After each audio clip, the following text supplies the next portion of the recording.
The Race by TK is one of the most interesting stories in rap, as it came during one of the most influential times of modern hip-hop, also having one of the most insane backstories in rap history. But the most essential question to ask yourself is, was it worth it? I'm Lil TK, I don't think you want no action. You want action, you get turned into passive.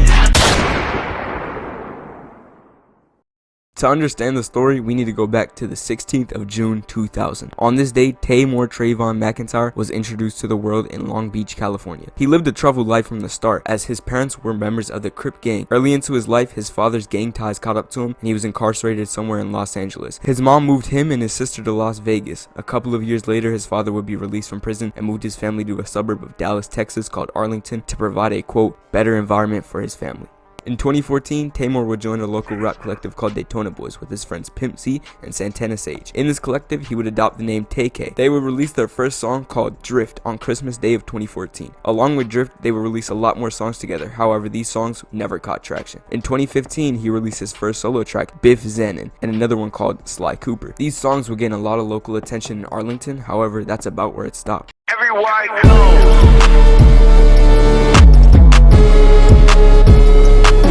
Unfortunately, TK's criminal history would start shortly after garnering some attention on the internet, as on New Year's Day of 2016, Taymor would witness a fatal shooting after leaving a New Year's party. During an altercation between two cars at a stoplight, TK would witness Daytona Boys member Santana Sage fatally shoot Sarah Lechner in the head. He would be convicted of his crimes a couple months later in Arlington, Texas, where he is still serving his 44-year sentence and will be eligible for parole in 14 years. After witnessing a crime so horrendous and being surrounded by crime his entire life and having mostly absent parents during his early life, it was only a matter of time before he went down the same path, and it would not be long. All of the previously mentioned information would lead up to his most popular and, in my opinion, insane song, The Race. The Race was made to tell the story of his most violent and insane criminal sprees. The beginning of the song tells the story of the beginning of a crime spree that would eventually last around 3 years. In the first set of lyrics, he says, I'm gonna take it, I don't think you want no action. You want action, you get turned into past tense. And then later on says, Eli blast cracking forwards like a vase. Papa, then I go out my way.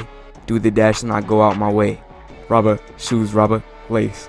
We tryna see 100 bands in our face. At face value, this seems like a typical rap song with typical rap lyrics. However, the deeper you dive, the more you realize how truly sinister these lyrics are. See, in July of 2016, Taymor and 6 others would plan a house robbery at the residence of Zachary Belote and Ethan Walker. The plan would go as such: bring 2 girls into the house to seduce the 2 men. They would then let Taymor and 3 other armed individuals into the house, and they would rob the house of its money and narcotics. Everything seemed to be flawless in theory, but in practice not so much. See, during the party, the girls would get anxious and impatient and tell the intruders to come in the house even though it was not safe. Taymor and 3 others would storm into the house while everyone was still in the living room. While Zachary would cooperate, Ethan would not and confronted the robbers. This caused one of the intruders to shoot Ethan while Taymor was searching the house for money. They would all flee in a car without any plates, but eventually were caught. The lyrics tie into this part of the story, as when TK talks about turning somebody into past tense, he's referring to the murder of Ethan Walker. He refers to the home invasion when he says robber, shoes, robber, lace, as that's what they were invading the house for in the first place. Finally, and in my opinion, the most sinister part of this song is when TK says Eli blast cracking forwards like a vase. He is again referring to the murder of Ethan Walker, as Eli was Ethan's nickname, and cracking forwards refers to the type of bullets that were found at the crime scene, which were from a 40 caliber Glock handgun. The middle of the song is where things get especially crazy, as this is what made this song as popular as it is today. In the middle, he says, could beat, I was trying to beat the case, but I ain't beat that case, I did the race. Even though these are a short 2 bars, these 2 bars tell the biggest part of this story, as TK is describing his time on the run. See, a couple months after the home invasion went wrong, Taymor and the other 5 intruders were caught. In January of 2017, Taymor was put on house arrest in connection to the home invasion. A couple days after being put on house arrest, he cut off his ankle monitor and began the race. A few hours later, he would then post, fuck this house arrest and 12, they gon' have to catch me on hood. Unfortunately for Taymor, this tweet would alert the local law enforcement. This would be the start to a viral 5-month-long manhunt for Taymor McIntyre. I'm Lil TK, I don't think you want no action.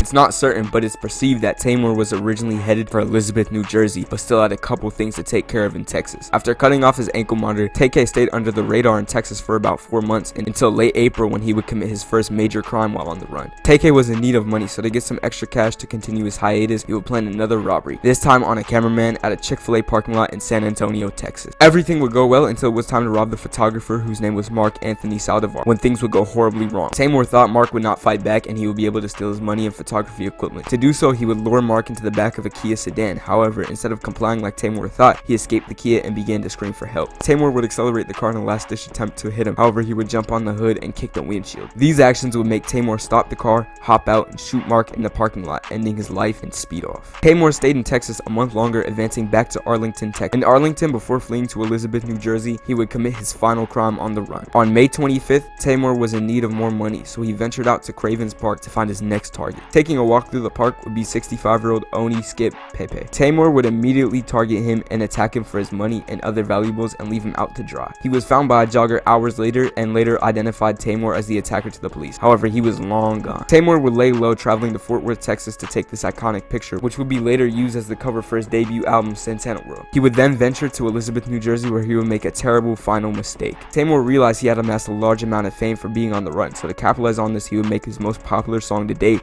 The Race. He made this song at a studio in Elizabeth, New Jersey, and hours later released a music video. However, this would be the move that would end his hiatus. The police were monitoring his social media the entire time, waiting for him to post something with his location attached. In the music video to The Race, he would record in the house he was hiding in, as well as the surrounding areas. This was enough information for the police to track him down, and on June 30th, 2017, Tamor would be caught by Elizabeth PD and taken into custody. Pop up at the cut, we get up with ya.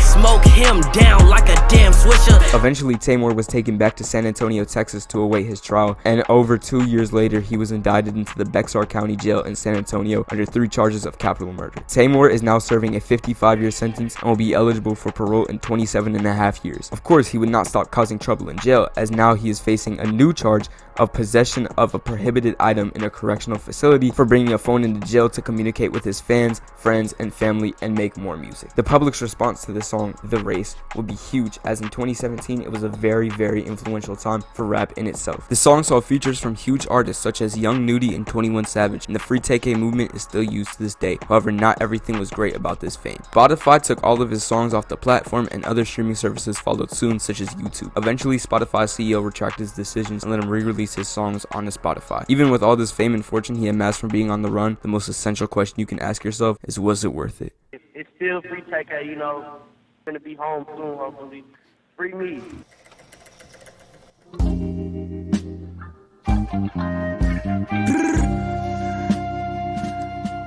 Hey yo, hey yo.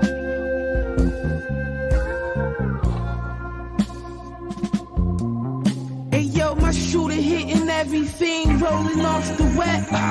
Stressing in that shell, used to have to call collect. Now tassels on the Celine, leathers, I'm on a jet. I'ma land on that wreck, y'all still slide out the stretch. 320 a month, laps around the sun. My shooter humming, ain't no sunshine. Loading up a drum, everybody father.